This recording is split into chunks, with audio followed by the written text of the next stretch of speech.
Muchos de vosotros sabéis, mi nombre es Silvia Calabuig, soy delegada de zona de la empresa Betelgeuse y a lo largo en esta ponencia vamos a hablar sobre la listeria persistente y estrategias de control en la industria alimentaria.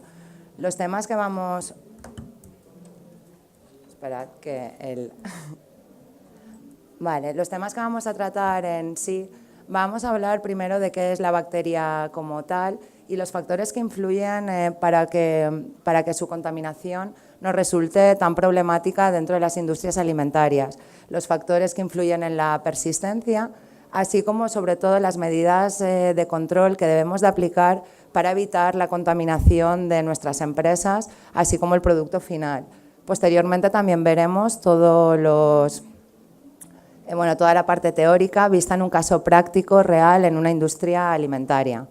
Primero de todo, antes de empezar, me gustaría presentaros o hablaros de la empresa Betelgeuse.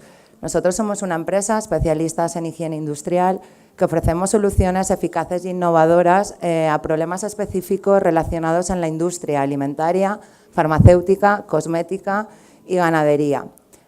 Nuestros valores son el conocimiento, la innovación, sostenibilidad, igualdad y seguridad, y intentamos diferenciarnos de la competencia por dos conceptos claves: servicios, es que va un poco mal, innovación y servicio. Bueno, y ahora, antes de introducir el tema de la bacteria, quería comentaros que, bueno, como sabemos en la actualidad, la contaminación de microorganismos a través del consumo de alimentos es un motivo de preocupación, tanto para los organismos de salud pública como para la industria alimentaria. La industria cárnica es uno de los principales sectores de la industria alimentaria y es importante tener en cuenta que los productos cárnicos y sobre todo la carne en sí y los productos cárnicos, sobre todo aquellos que están listos para el consumo humano, debido a sus características físico-químicas, están considerados como alimentos como alimentos de riesgo o alimentos potencialmente de riesgo. Tenemos también que, por tanto, pueden favorecer el desarrollo de distintas bacterias patógenas, pero nosotros en este caso nos vamos a centrar en la Listeria monocytogenes, que es una bacteria patógena que es el agente causal de la listeriosis, una enfermedad potencialmente grave que presenta una elevada tasa de mortalidad. Por ello es muy importante conocer la bacteria como tal, los métodos de adaptación que presenta para garantizar su persistencia y, sobre todo, de esta manera, conociéndola a la bacteria, vamos a poder diseñar o enfocar las medidas de control que vamos a seguir para evitar la contaminación tanto de la industria alimentaria como luego, posteriormente, el producto final. De esta manera, para garantizar siempre la seguridad de los alimentos que vamos a producir. La Listeria monocytogenes tenemos que empezar a conocerse a partir de la década de los 80 como una bacteria patógena que era capaz de poderse transmitir a través de los alimentos. Por tanto, estamos hablando de una enfermedad alimentaria emergente. La Listeria monocytogenes pertenece al género Listeria y en el género Listeria está formado por 6 especies. De las 6 especies tenemos que 2 son las más comunes que podemos encontrar en los alimentos, como la monocytogenes y la inocua. Luego tenemos también que todas las especies no son patógenas, porque normalmente cuando realizamos los muestreos, tanto en superficies como en producto final, tendemos siempre a determinar o a buscar la Listeria monocytogenes, que va a ser una que presenta carácter patógeno, es decir, que puede transmitir la enfermedad, que nos puede transmitir una enfermedad, tanto al ser humano como animales. Incluso, y solo la inocua causaría, la Ivanovi sería la que causaría enfermedad a los animales. Las principales características que presenta la bacteria es que tenemos que es una bacteria gram positiva, anaerobia facultativa, que se desarrolla intracelularmente. Presenta una característica, es ubicua, la podemos encontrar en cualquier medio, está ampliamente distribuida por la naturaleza. Mejor así. Está ampliamente distribuida por la naturaleza y presenta la característica, a diferencia de otras bacterias, que puede crecer a bajas temperaturas. La capacidad también que tiene, que pueda adherirse durante largos periodos de tiempo en distintas superficies, hace que la podemos encontrar, como habíamos dicho, en todos los medios. De ahí que puede dar el lugar de poder generar una persistencia dentro de la industria alimentaria.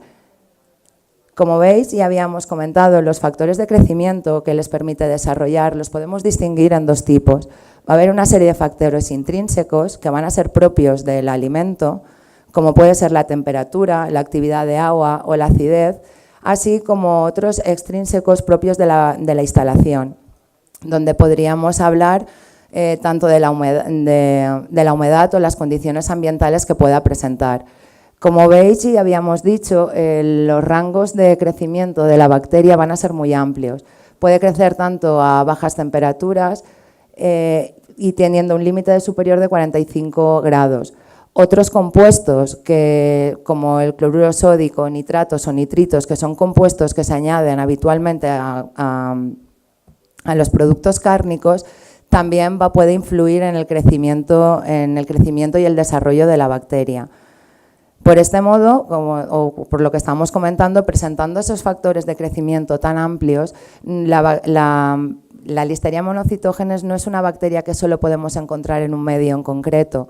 Muchas veces, es decir, podemos encontrarla tanto en el medio ambiente, pueden ser en los alimentos o bien en las personas, ya que la podemos tener tratarla de manera sintomática. Es decir, que la podemos ir produciendo contaminación sin sufrir los síntomas de la enfermedad. Pero realmente nosotros lo que nos va a preocupar es cómo llega esa listeria a nuestro producto final y cómo puede entrar a la industria alimentaria. Realmente, partiendo de que la Listeria monocytogenes está ampliamente distribuida por toda la naturaleza, las vías para poder llegar a la industria alimentaria van a ser múltiples. Una de las vías podría ser la materia prima. De hecho, luego veremos que en las estrategias de control, el controlar los proveedores y la materia prima va a ser uno de los factores fundamentales.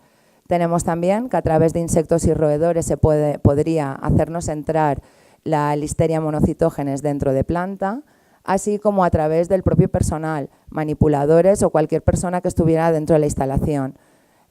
Una vez está la listeria entrara dentro de la industria alimentaria, fácilmente, si no se toman las medidas higiénicas adecuadas o las estrategias de control correctas, podría pasar al producto final. Otra característica que presenta la Listeria monocytogenes es que tiene la capacidad para poderse adherir a diferentes tipos de superficies y sobre todo a bajas temperaturas. Por tanto, es muy importante el eliminarla correctamente para evitar en todo momento que la transferencia de la listeria al producto final sea la menor posible. Está claro que si contamos, por ejemplo, en una superficie, sobre todo en superficies críticas que vayan a entrar en contacto directo con el alimento, como podría ser, por ejemplo, loncheadoras, teflones o cintas como tal. Está claro que toda la transferencia, si partimos de que tenemos 1000, evidentemente todas las 1000 no se van a transmitir a esa loncha o a toda la pieza del producto, pero lo que está claro es que cuantas más número de listeria tengamos, la transferencia va a ser mayor. Aquí, como veis en la gráfica que aparece, a mayor número es el resultado de una experiencia que se realizó, que a mayor número de inóculo inicial de la bacteria patógena, la cantidad de transferencia es mayor, sobre todo siempre pensando inicialmente. La primera loncha va a ser la que mayor cantidad se va a llevar, ¿vale? Y evidentemente a medida que la transferencia va a ser menor. Por eso también sería muy importante tener en cuenta que lo veremos tanto en las medidas estratégicas de control, que la limpieza y la desinfección de la instalación no solo se debería de reducir al final de la jornada. Van a haber determinados puntos críticos o determinadas zonas donde inevitablemente, para evitar esa transferencia, se deberían de incluir medidas higiénicas o desinfecciones intermedias, porque nuestra finalidad al final siempre va a ser que el número de listerias o bien el número de microorganismos que pueda llegar al producto final siempre sea la menor posible. Como habíamos comentado también ya, la listeria, concretamente la listeria monocitógenes, era la causante de la listeriosis, que es una enfermedad que no es poco frecuente, pero presenta una elevada tasa de mortalidad. Como veis, puede producir entre el 15 y el 30% cuando aparecen los brotes, pudiendo llegar hasta el 70% en grupos de riesgo, donde incluiríamos mujeres embarazadas, ancianos y personas con el sistema inmunológico debilitado. Tenemos también que la entrada de la listeria monocitógenes es vía oral y realmente el número de cuántas nos hacen falta para poder manifestar o transmitir la enfermedad puede ser variable, porque va a ir en función de la virulencia que pueda tener la cepa, así como el sistema inmunológico del hospedador. Es importante también tener en cuenta que la listeriosis se puede manifestar de dos maneras distintas. Bien, no invasiva, que al final los síntomas sería como una gastroenteritis, o la listeriosis invasiva, que aquí es donde más nos debería de preocupar, ya que puede causar una gran infección, o sea, dando lugar a septicemia, abortos o ya la cosa más compleja. De ahí que, bueno, parece que, como habíamos comentado, que la listeriosis es algo que no pasa. Y sí, o sea, y cuando aparecen los brotes, el número de afectados o el número de muertes es muy elevado, como habíamos comentado. Aquí tenemos brotes de listeria recientes. Tenemos, por ejemplo, que en Sudáfrica 61 vidas. Luego tenemos 4 hospitalizados y 2 muertes también vinculados por queso con listeria. Y la verdad, al final, todo esto era para que veáis que los brotes aparecen, por suerte también no es algo habitual, pero que cuando pasa la tasa de mortalidad es muy elevada. Por tanto, al final, el que tengamos listeria o no, hay que tener en cuenta que siempre se deben de tomar las medidas higiénicas adecuadas. Al final, todo consiste en intentar prevenir, no tomar la solución una vez ha pasado el problema, porque ya veis que es mucho más fácil el poderlo prevenir que no que cuando ya tenemos el problema encima. Cuando nos preguntan muchas veces y en qué alimento es más fácil el poder encontrar la listeria o determinar, partiendo de que está ampliamente distribuida por toda la naturaleza, no se puede asociar directamente a un único producto. Es verdad y lógicamente que todos aquellos alimentos que presenten un tratamiento térmico o un procesado es más complejo que pueda supervivir esa listeria. Según estudios de la EFSA del 2015, tenemos que dentro de los productos listos para el consumo humano, mayor grado o incidencia, teníamos un 3,9 en productos de la pesca, sobre todo ahumados, un 2,5 en productos de la carne y un 1,1 en productos lácteos. De ahí que es muy importante tomar las medidas y cumplir con los criterios microbiológicos, porque cuánta listeria debemos de tener o no, hay una legislación aplicable que debemos de seguir y para poder lograr esos parámetros que están establecidos, evidentemente se tienen que tomar unas medidas oportunas. Tenemos que la legislación aplicable implica la realización de toma de muestras que sea necesaria para cumplir los criterios, tanto de superficies como de alimentos. Ya el número que determinará si es aceptable o no va a ir en función del riesgo que pueda tener el producto y cómo se va a consumir y, lógicamente, a quién va a ir dirigido. En sí, la listeria, que era que en el tema donde nos íbamos a centrar, realmente no presenta una resistencia, o sea, una resistencia más compleja frente a antibióticos o sustancias biocidas o materias biocidas, a diferencia de otros patógenos. Es decir, que no necesita de procedimientos específicos como tal para provocar su destrucción, a diferencia de, que es, no es que porque sea listeria en sí, una listeria de manera individual, vayamos a tener, a aplicar más recursos o más productos para poderla eliminar. De ahí que la listeria, como habíamos comentado, al final, cuando empieza a aparecer listeria en producto final, van a haber dos opciones. Una, o está entrándonos con la materia prima, ¿vale? O la tenemos dentro de la instalación. De ahí que podemos distinguir dos tipos de cepas de listeria. Tendríamos las esporádicas, que son las que habitualmente podrían entrar o se han introducido a la planta por las vías que habíamos comentado. Sería como una listeria diaria o puntual que con unos procedimientos higiénicos adecuados la podríamos eliminar. El problema vendría porque la listeria tiene capacidad para poderse adaptar y mecanismos de acción que pueden favorecer su supervivencia. Entonces, el problema vendría cuando empiezan a ser listerias cepas persistentes. Las cepas persistentes se van a ir adaptando al medio o a la zona de la instalación donde estén, ¿vale? Dando problemas de positivos de manera irregular, que sería lo que nos podría determinar que podemos tener un problema dentro de la instalación. El desarrollo de una listeria persistente, porque no es que cuando la vía de entrada a la industria alimentaria es que yo soy listeria esporádica o yo soy persistente. Normalmente es una característica que viene adquirida por determinados factores. Podrían ser factores ambientales, porque evidentemente es cuanto más se acerque a las condiciones favorables de la listeria, más fácil le va a suponer el poderse desarrollar. Las deficiencias de higiene también van a ser muy importantes. O sea, un procedimiento de higiene correctamente que no se ajusta realmente a las necesidades de la instalación, la incorrecta aplicación de productos o bien elementos que no cumplen con las frecuencias adecuadas van a facilitarnos que esa listeria esporádica se convierta en persistente.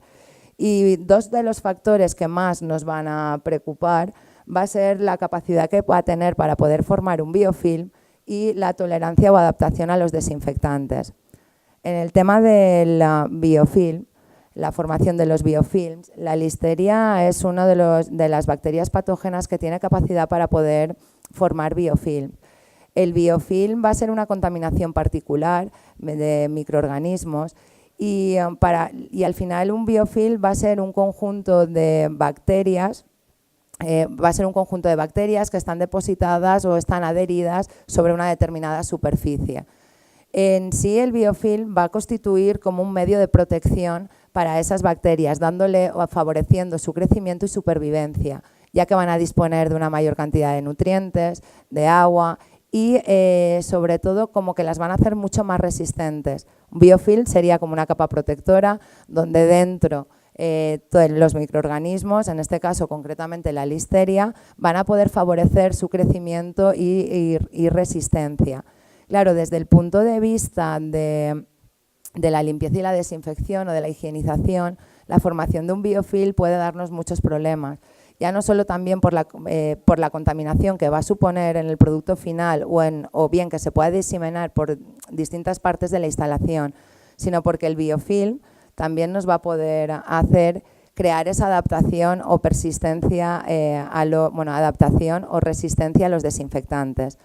Cuando tenemos la formación de un biofilm, como habíamos comentado, iba a ser como la capa protectora, donde dentro van a estar los microorganismos. Entonces, muchas veces cuando se aplica el desinfectante, esas bacterias se pueden convertir pueden generar resistencias, ya que la propia capa del biofilm va a impedir que la solución del desinfectante pueda penetrar hasta la matriz del biofilm, pudiéndolo eliminar.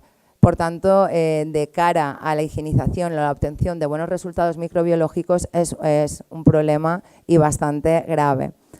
De ahí que en todo momento debemos de evitar siempre la formación de esos biofilms. Como veremos luego a continuación, la manera de poderlos evitar es teniendo en cuenta siempre que se establezcan que se incluyan en los procedimientos de limpieza y desinfección todos los elementos. Normalmente un biofilm suele formarse en zonas ocultas, zonas de difícil acceso, o bien incluso el diseño higiénico de la instalación influirá en la formación del biofilm. Lo que está claro es que si tenemos presencia de biofilm dentro de la instalación, se puede generar la rotura del mismo, dando lugar ya no solo igual transmitiendo otros alimentos, sino que generando una contaminación por dentro de toda la planta. Entonces, lo que pasaría a tener una formación de un biofilm en una loncheadora, simplemente por el agua a presión que podría provocar la rotura del mismo, con un procedimiento higiénico inadecuado, podría trasladarlo a otro punto de la instalación. Y si no se toman las medidas oportunas adecuadas, cuando nos diéramos cuenta, toda la instalación tendríamos distintos puntos de biofilms, la contaminación ya sería generalizada, ya no solo en un determinado punto. Por eso, en este diagrama estamos viendo que al final que el desarrollo de cepas persistentes o la formación del biofilms va a venir relacionado directamente, una vez tenemos ya la cepa de Listeria dentro de la instalación, va a venir por una limpieza insuficiente o deficiente. Evidentemente, si el procedimiento que se está aplicando, por muy bien diseñado que esté, no se está aplicando correctamente, nos va a dejar restos de suciedad orgánica. Entonces, para formar un biofilm, al final lo que necesita va a ser una superficie y un fluido donde hayan nutrientes y microorganismos. Por tanto, con restos de suciedad orgánica, lo que debemos de tener en cuenta también es que a la hora de aplicar los productos químicos, mientras hayan restos de materia orgánica, van a perder su eficacia. Muchas veces se ve en procedimientos de limpieza, porque aunque no los vamos a contar detalladamente los procedimientos de higiene, o un procedimiento como tal, pero todo procedimiento de higiene, la primera parte que tiene va a ser eliminar los restos groseros y restos de materia orgánica. De cierta manera vamos a preparar esa sala para poder aplicar el producto y tener la máxima eficacia del mismo. En ocasiones vemos que cuando vamos a ver procedimientos de limpieza y desinfección, que claro, el baldeo inicial como que lo hacemos por encima, hay restos de producto y aplicamos el producto encima de esos restos. Claro, evidentemente luego hay un baldeo final para poder eliminar esos restos, pero vamos a pensar, ¿el producto químico habrá caído directamente sobre las superficies? No. Con lo cual habrá caído sobre los restos de materia orgánica, por tanto la desinfección no va a ser la adecuada ni vamos a obtener los resultados esperados. Por ello, se va a inactivar parcialmente la disolución del desinfectante y nos va a dar ya células supervivientes a la desinfección, que nos puede dar lugar al desarrollo de cepas persistentes, o bien la formación de biofilms, que por lo que habíamos comentado, puede provocar la diseminación de células y porciones del biofilm, recontaminando las superficies y finalmente lo que no queremos que pase, llegando al producto final. Por ello, cuando hablamos de qué vamos a hacer o qué medidas vamos a tomar para evitar que esa listeria pueda llegar al producto final, realmente no nos podemos centrar en un único aspecto.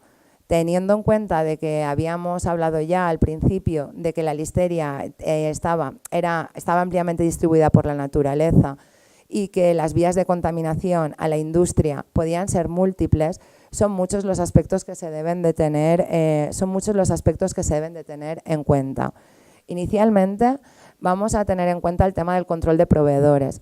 Evidentemente, si la listeria no se entra con la materia prima, lógicamente posteriormente va a contaminar las superficies de la instalación y a lo largo de una jornada de trabajo van a haber determinados puntos que van a ser esos puntos de superficies los que nos van a recontaminar el producto restante. De hecho, que es muy importante tener claro y tener muy claro qué tipo de materia prima nos está entrando y con qué contaminación si tiene contaminación y si partimos de contaminación, de cuánta. Porque al final, por donde vaya pasando el producto, nos va a ir transfiriendo esos microorganismos a las superficies. Otro punto a tener en cuenta va a ser el tema del control de agua. Pensad que el agua va a ser un factor fundamental para las medidas higiénicas y el agua debe de ser un agua, evidentemente, que esté tratada, clorada y que cumpla con las medidas higiénicas adecuadas.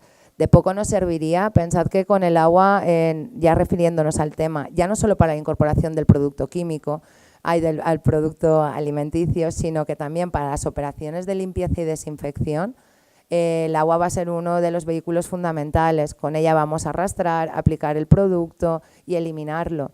Por tanto, esa agua debe de cumplir con unas características adecuadas. El diseño higiénico y mantenimiento de la instalación es otro punto a tener en cuenta, porque muchas veces nos olvidamos del mismo. Sabemos que cuando habíamos comentado que tienen capacidad, que la listería tenía capacidad para adherirse a mucho tipo de superficies, ¿vale? Y al final la formación de un biofilm, como habíamos comentado, va a aparecer en recovecos, en zonas ocultas, en hasta mangueras agrietadas. Es decir, que hay que tener un mantenimiento adecuado para evitar en todo momento que la formación del biofilm se podría formar bien en un teflón que esté deteriorado. Es más fácil que se pueda formar, porque pensad, ¿vamos a poder limpiar y desinfectar correctamente esas zonas? Normalmente, si presentan algún tipo de defecto, orificios, va a ser mucho más complejo. Ya no porque igual el procedimiento no se pueda realizar de manera correcta, sino porque presenta más dificultades. Otro punto importante va a ser el control del proceso, porque como habíamos comentado, también en aquellos productos que lleven un tratamiento térmico, por ejemplo, en la aparición de la listeria, lógicamente va a haber un tratamiento dentro del proceso que pueda provocar su eliminación, pero hay que asegurarnos también que el proceso es el adecuado y que las temperaturas, en caso de que fueran las correctas, para poder asegurar la reducción máxima del patógeno. Otra cosa que muchas veces y que tenemos demostrado que influye mucho es la formación y el control de los operarios. La formación de los operarios va a ser fundamental, porque no es lo mismo, no es lo mismo que te digan tienes que limpiar esto sí, porque sí, a que tenga una explicación de por qué o qué finalidad. Sabemos que los detergentes, por ejemplo, y los desinfectantes no persiguen la misma finalidad, pero realmente se debería de saber, ya no la formulación química que pueda tener, la composición, sino saber cuál es la finalidad y la importancia que tiene su trabajo, tanto en las operaciones de limpieza como a la hora de manipulación, porque al final toda la gente que está dentro de una industria alimentaria vamos a ser responsables de la seguridad de ese consumidor final.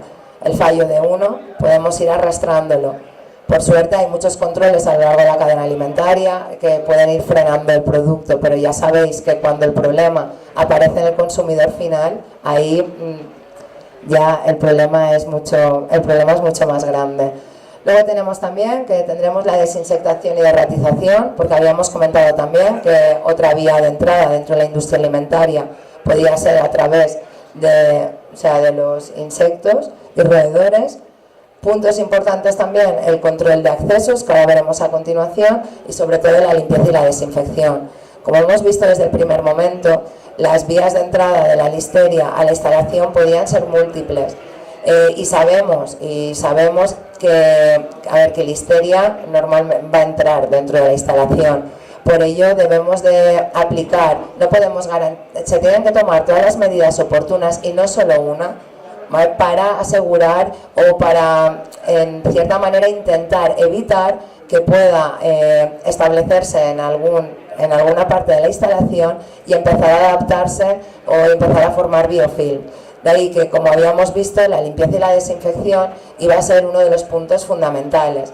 Como medidas higiénicas o las medidas de higiene relacionadas, vamos a tener que el aislamiento va a ser un punto importante, como habíamos comentado ya, ahora los vamos a desarrollar, el diseño y la limpiabilidad, la limpieza, la desinfección y, por supuesto, la evaluación de la limpieza y la desinfección, porque de nada nos sirve el aplicar los productos, aplicar el procedimiento, pero sabemos si realmente está siendo efectivo. Por eso también se deben de tomar las medidas oportunas para asegurar que lo que estamos haciendo, con lo que estamos haciendo, estamos previniendo esa contaminación. Respecto al aislamiento, es muy importante el tema de los controles de accesos. Dentro de cualquier industria alimentaria podemos distinguir dos tipos de zonas, tanto zona sucia como zona limpia, ¿vale? Por tanto, es importante reforzar las barreras sanitarias para evitar porque muchas veces la propia contaminación se realiza desde dentro de la instalación. Es muy importante el tener en cuenta o el establecer controles de accesos que puedan asegurar que el personal que está entrando dentro de la instalación cumple con las medidas higiénicas adecuadas. no solo es importante tenerlos establecidos o tenerlos marcados, sino que también se tienen que limpiar y desinfectar.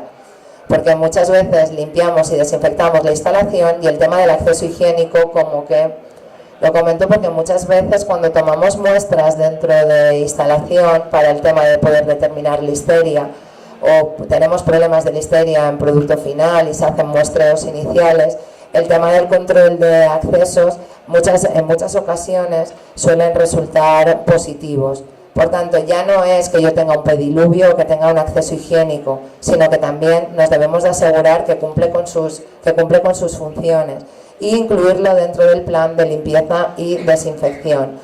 También hay que tener en cuenta el tema de control de contaminación cruzada con los mismos utensilios o elementos que se utilizan dentro del procesado de la instalación, pero tanto a la hora de manipular el producto como en elementos de limpieza. Es decir, si tenemos zona sucia, zona limpia o salas blancas, evidentemente los utensilios deberían de ser específicos cada uno para la sala como tal. Fácilmente podría causar un foco de contaminación el traslado o hasta incluso el propio vestuario de los operarios de una zona a otra sin ningún tipo de medidas higiénicas podrían dar lugar a esa contaminación. Respecto, aunque no sé si aquí aparece, hay que tener en cuenta también todos los utensilios utilizados para las tareas de limpieza y desinfección. Muchas veces aparecen bayetas, haraganes y estropajos que igual se están utilizando en zonas sucias, en zonas limpias, que puede ser también otro riesgo de contaminación. Como habíamos comentado, otra vía a tener en cuenta, o otra medida a tomar o aspecto a tener en cuenta, va a ser el diseño higiénico. El diseño higiénico que podamos encontrar dentro de la instalación.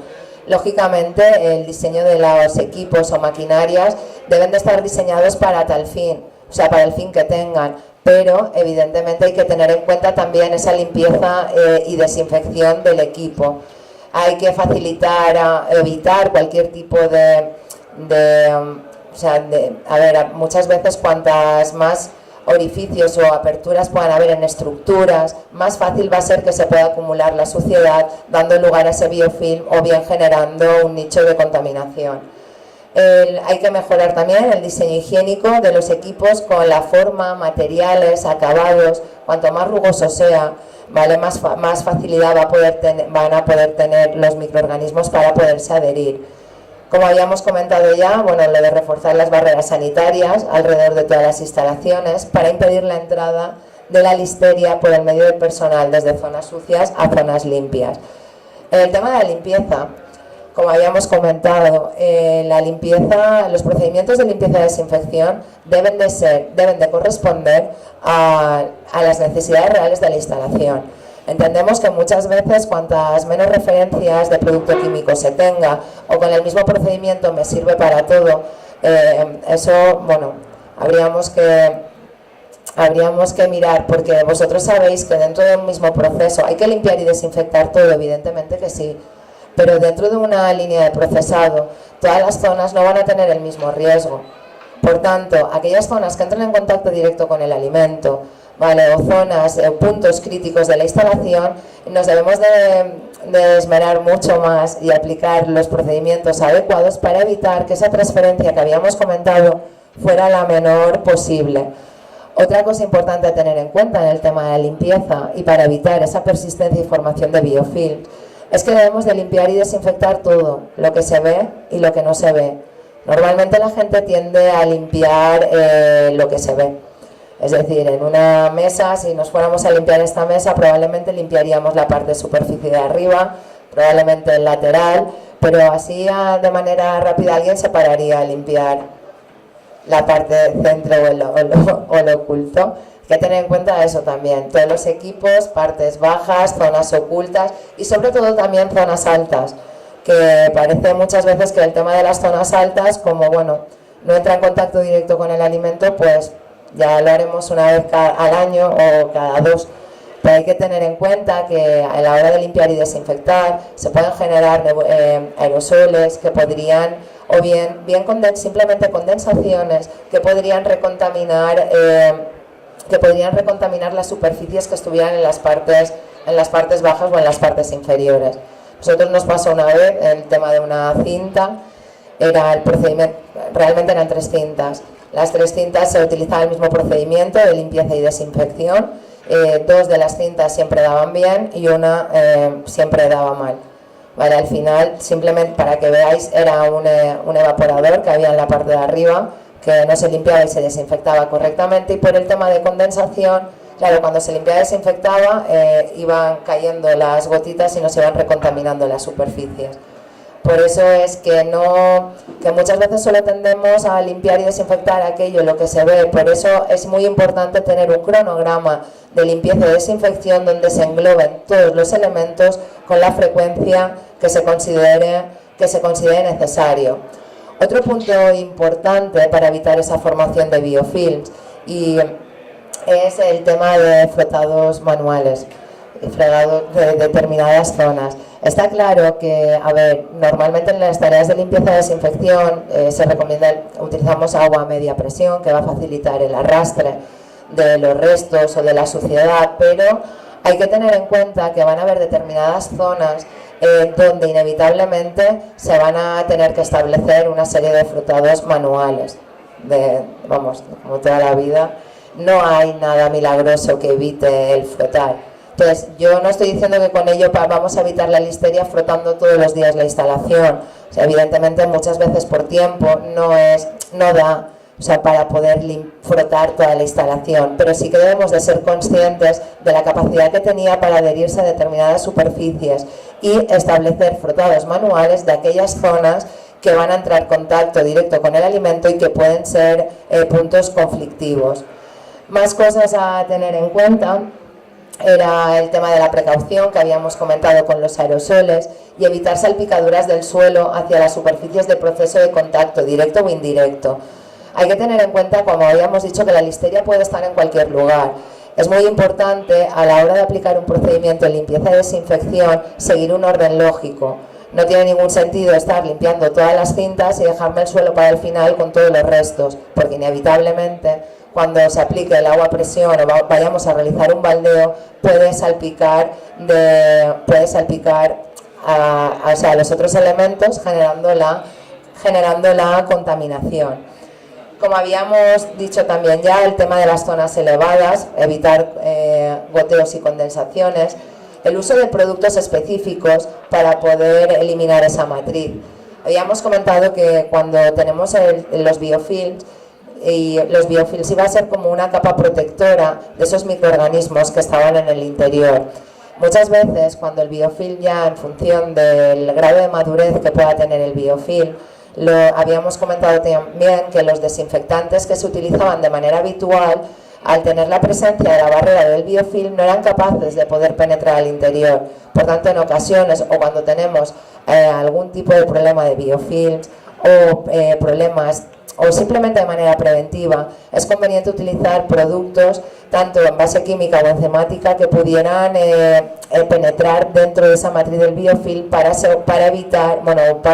asegurar su eliminación. Otro punto importante que se debe de tener en cuenta en la limpieza, y que muchas veces es un tema olvidado, es el tema de los sumideros y desagües de la instalación. Se deben de considerar como un elemento más de la instalación. O sea, pensad que cuando estamos realizando un baldeo o aplicamos el producto, al final toda el agua, toda la solución, ¿por dónde va a ir? Por el desagüe, ¿verdad? Entonces se tiene que considerar como un elemento más. Deberíamos de limpiarlo y desinfectarlo diariamente, y tanto por la tapa de arriba, o por la parte de arriba, como la parte inferior, ya que nos damos cuenta que muchas veces es un tema olvidado, y es muy fácil tener un biofilm que se pueda dividir o separar, y que empiece a formar nuevos, a crecer en esos sumideros. Muchas veces cuando nos llaman de instalaciones porque tienen problemas de listeria, prácticamente en el 80% de los casos encontramos, cuando se realizan los muestreos en los sumideros y desagües, siempre nos aparecen recuentos positivos. Por tanto, hay que incluirlo dentro de los procedimientos. Y como habíamos dicho ya, los procedimientos de limpieza y desinfección deben de adecuarse realmente a las necesidades de la instalación. A ver, que se desarrolle un procedimiento de limpieza y desinfección no significa que vaya a ser algo que tenga que... Es un documento que está vivo. No es algo que, porque como yo lo hice en el 96, lo vamos a cumplir toda la vida así. No tiene por qué. O sea, se desarrollan nuevos productos que puedan optimizar tanto el tiempo o bien aparecen necesidades dentro de la instalación, nuevos equipos, nuevas maquinarias, donde se pueden añadir o aplicar productos que podrían darnos o mejorar el rendimiento o la eficacia del proceso. Por tanto, el procedimiento de limpieza y desinfección no debe de ser algo que esté ahí hecho para toda la vida, sino que ir modificándolo y adaptándolo según las necesidades que nos vayan surgiendo a lo largo del proceso. En el tema de la desinfección, ¿vale? Porque, bueno, en el tema de la limpieza, evidentemente, siempre lo que pretendemos es eliminar todos esos restos de suciedad, grasa, restos de materia orgánica. Mientras que en la desinfección lo que vamos a hacer va a ser eliminar o reducir a un nivel seguro los niveles microbiológicos de las superficies. Entonces, para evitar la formación de los biofilms o eliminar esa listeria que nos va a entrar dentro de la planta, es importante utilizar desinfectantes que ya más bien aplicarlos de manera correcta, asegurándonos que se aplican en todas las zonas y en caso de que hubieran puntos críticos o zonas de contacto directo, como había comentado, intensificar más esa desinfección, ¿vale? Siempre, en todo momento, para evitar esa resistencia o adaptación de las bacterias a la sustancia biocida. Es conveniente también introducir rotaciones de desinfectantes para no siempre estar actuando con la misma materia biocida. Ellos normalmente, como había dicho la gente, cuantas menos referencias se tengan o se dispongan en la instalación, va a ser mejor o no. Un único producto, lo que está claro es que no sirve para todo. Y hay que valorar en cada momento qué situación estamos y qué objetivo es el que estamos persiguiendo. Sobre todo, como habíamos dicho también, a la hora de aplicar el desinfectante es muy importante que no queden restos de materia orgánica, porque la aplicación del desinfectante, el aplicar un desinfectante o un detergente desinfectante sobre restos de materia orgánica, ¿vale? Aunque posteriormente en el baldeo final se vayan a retirar, no va a tener ningún sentido. No va a tener ningún sentido porque la eficacia o el objetivo que persigue la aplicación de ese producto no lo vamos a conseguir. Y como también habíamos comentado, el tema es importante igual plantearnos a lo largo de la jornada el tema de introducir desinfecciones intermedias o higienizaciones intermedias para bajar siempre la carga microbiana. Al finalizar la jornada, normalmente las tareas de limpieza y desinfección siempre se realizan al finalizar la jornada laboral, lógicamente. Por tanto, si se realizan de manera correcta y se esperan tiempos de actuación, dosis adecuadas, los resultados que se van a obtener van a ser favorables. Pero es importante tener en cuenta que a medida que empecemos a trabajar otra vez y empecemos la producción, las superficies van a empezar a aumentar el nivel microbiológico. Por tanto, sería conveniente en aquellas zonas críticas ya no solo esperarnos a la desinfección al finalizar la jornada, sino introducir a lo largo de la jornada higienizaciones para bajar siempre la carga microbiana. Y por supuesto que sería conveniente también, otra medida a adoptar, es el complementar esa limpieza y desinfección que se realiza diariamente con desinfecciones o desinfección de superficies a través de vía aérea, mediante nebulizaciones. Ya en función del tema en función del riesgo del producto o de la composición del producto, bien a través de vía húmeda o bien de vía seca. Lo que está claro es que la nebulización del producto lo que nos va a ser reforzar esa limpieza y desinfección que estamos realizando habitualmente, porque inevitablemente con una limpieza y desinfección no podemos llegar a todos los puntos o a todas las zonas de la instalación. En cambio, bueno, como de manera complementaria, y de hecho nosotros en los tratamientos de choque lo incluimos, es decir, un tratamiento de choque cuando empieza a haber problemas en una instalación, contamos con tratamientos de choque que sabemos que dan buenos resultados. Aparte de la limpieza y la desinfección habitual, se complementa con una nebulización, porque de esa manera, bien a través de niebla, que sería en vía húmeda, generada por una solución de producto, o en vía seca, a través de botes fumígenos, nos permitirá el poder llegar a todas esas zonas que con la limpieza habitual no podemos acceder. Y como os había comentado, a ver, el tema de lo de vamos a limpiar, vamos a desinfectar todos los elementos, todas las zonas, sí, pero no tiene ningún sentido si no evaluamos esa limpieza y desinfección. Por eso se deben de realizar muestreos en superficies y en zonas críticas de la instalación para asegurarnos de que los niveles que estamos consiguiendo con el procedimiento que está establecido son los adecuados. Para ello, bueno, se establecen para ello normalmente los métodos habituales que se utilizan van a ser el tema de toallitas, hisopos, placas slide, por ejemplo, que nos va a determinar el recuento o número que podemos tener y a qué niveles estamos alcanzando y si estamos cumpliendo con las aplicaciones, bueno, con las especificaciones que tengamos establecidas. También es verdad que a la hora de poder determinar un biofilm, muchas veces el tema de los muestreos habituales no son suficientes, porque aparte todos tienen un tiempo de incubación, no nos pueden dar resultados rápidos. Por ello, nosotros desarrollamos unos tests rápidos para poder determinar en determinadas superficies la presencia de un biofilm.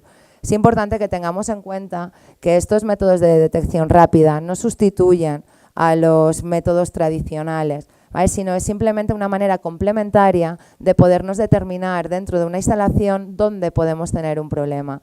Imaginaros que en una sala de despiece empezamos a tener problemas en producto final y al final establecemos que tenemos el problema de listeria dentro de la sala de despiece. El tener que muestrear, que lógicamente se muestrearía, ¿vale? Toda la instalación requiere un tiempo de espera para poder saber dónde pueden haber positivos o no. De ahí que, bueno, con el TBF 300, que es el de la izquierda, bueno, el de la derecha allí, es un test rápido de detección de biofilms. Vale, la ventaja que presenta es que en poco tiempo, en apenas 5 minutos, nos puede determinar si vamos a tener un problema de biofilm en una determinada superficie y de esa manera poderlo atajar de manera rápida con el procedimiento de limpieza y desinfección. De ahí que el modo de aplicación, que nosotros lo utilizamos mucho en nuestras auditorías que realizamos de limpieza y desinfección en las instalaciones, se aplica sobre el punto conflictivo, se deja actuar 5 minutos y posteriormente se aclara. En caso de que no haya presencia de biofilm, la espuma, que no sé si se llega a apreciar, es rosa, desaparece. En caso de que haya presencia de biofilm, la zona quedará marcada. Realmente no vamos a saber si lo que tenemos va a ser listeria o va a ser otro tipo de bacteria patógena, pero ya sabemos que ahí vamos a tener un problema que debemos de solucionar o intensificar el procedimiento de limpieza y desinfección. Antes, bueno, os había comentado como otro test de indicador rápido está el CAT Plus Finder, que este sería un indicador de higiene. El TBF 300 nos indicaría la presencia de un biofilm, mientras que el CAT Plus Finder sería un indicador de higiene que no distinguiría la formación de un biofilm. De esta manera, con el uso de los test de detección rápida, también es una manera fácil ya no de poder determinar dónde tenemos un problema sin saber qué tipo de bacteria es, sino para hacerle ver al operario, a nuestros operarios que van a realizar las tareas de limpieza y desinfección, que realmente hay un problema. Porque como todo el tema de la microbiología es algo que no se ve, parece que toda superficie que esté limpia está correctamente desinfectada y eso no es así. O sea, una superficie puede estar limpia y dar lugar a problemas, y tener problemas de contaminación microbiológica. De ahí que, bueno, todo lo que hemos visto lo vamos a trasladar a un caso práctico, un caso práctico de control de listeria que fue realizado, bueno, por Betelgeuse junto con el Departamento de Calidad de una empresa cárnica.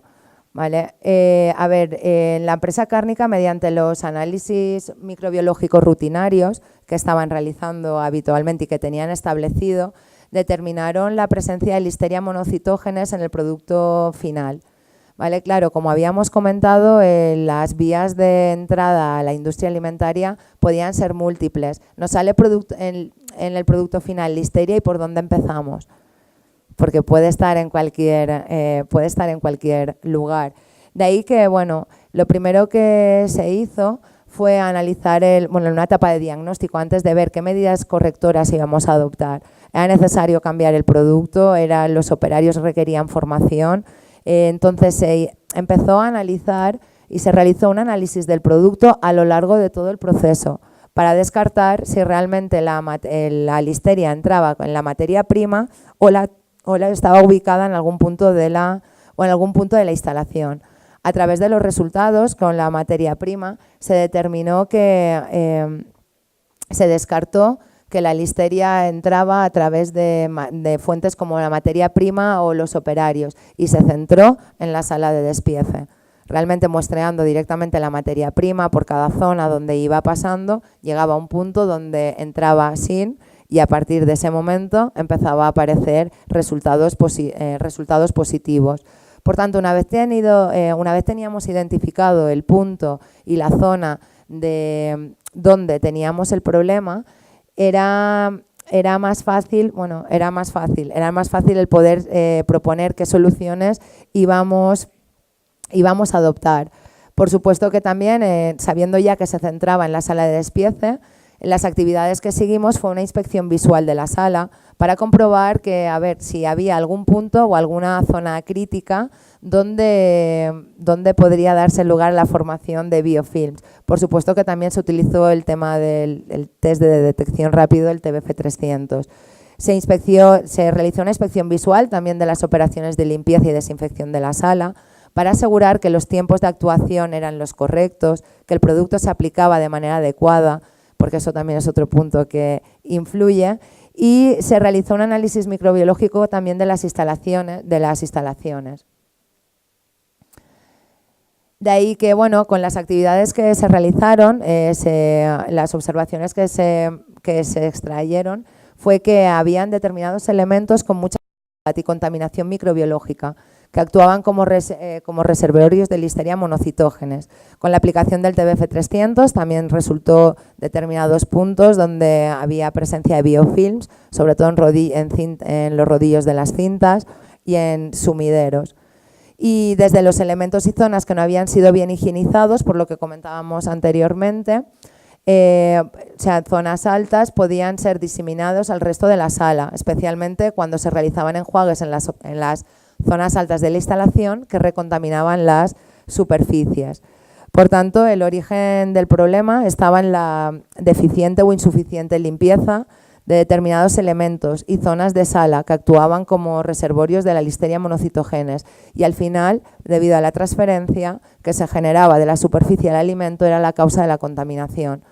Por ello, una vez se estuvo hecho el diagnóstico y visto las causas que originaban esa contaminación en el producto final, las medidas correctoras que aplicamos fue la aplicación de un procedimiento de choque. Un procedimiento de choque, estaba claro que teníamos problemas de biofilms. Por tanto, el procedimiento de limpieza y desinfección que se aplicaba habitualmente era insuficiente. De ahí que debíamos de intensificar ese procedimiento de limpieza y desinfección.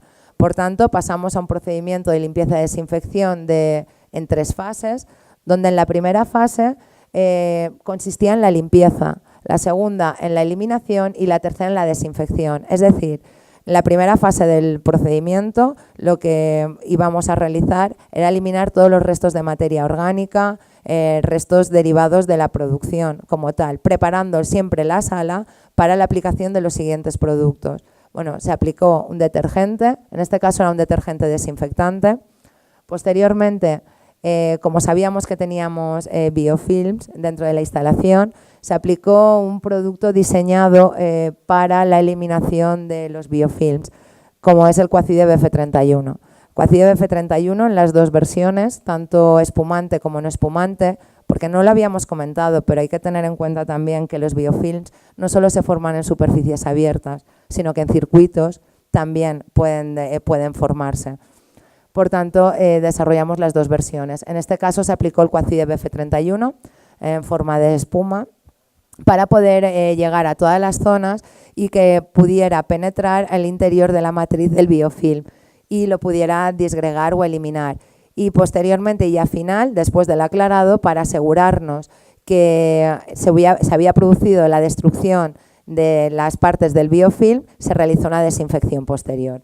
Por tanto, este procedimiento se estuvo aplicando a lo largo de 5 días, asegurándonos que todos los puntos críticos que habíamos detallado o nichos de contaminación que habíamos determinado en la inspección visual se estaba aplicando de manera correcta. Por supuesto que introducimos las limpiezas manuales y los frotados manuales de aquellas zonas críticas.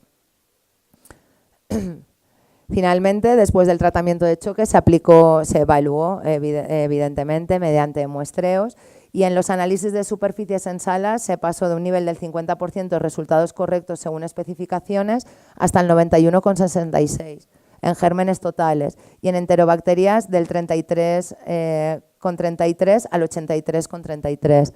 Sabíamos que el procedimiento que se aplicó dio resultados favorables, ya no solo en contaminación microbiológica como tal, de aerobios o enterobacterias, sino que no se detectó Listeria monocitógenes en ninguna de las salas muestreadas. A partir de este momento, una vez estaba erradicada el problema, se introdució el tratamiento de choque dentro del procedimiento habitual, en lugar de 5 días, un día a la semana, semanalmente, se incorporan los productos específicos para la eliminación del biofilm para poderlo controlar.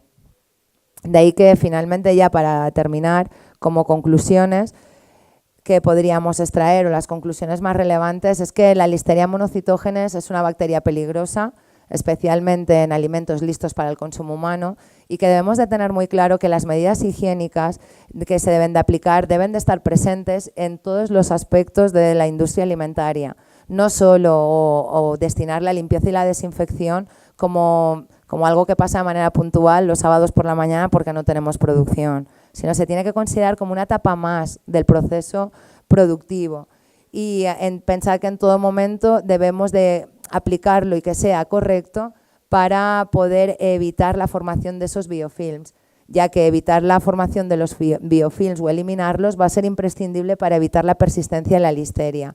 Y definitivamente para conseguir una higiene óptima es muy importante detectar, aislar, limpiar, desinfectar y finalmente evaluar. Bueno, hemos hecho de manera muy rápida, pero podéis encontrar mucha más información tanto en nuestra página web como en el libro que hemos desarrollado sobre Listeria monocitógenes, que recopila de manera mucho más amplia todo lo que se ha comentado todo lo que se ha comentado a lo largo de la mañana. Y por mi parte está todo. Gracias por vuestra atención. Bueno, y este año tenemos stand en la feria, que si necesitáis más información o queréis comentarnos cualquier cosa, allí en el stand 3940 nos podéis encontrar.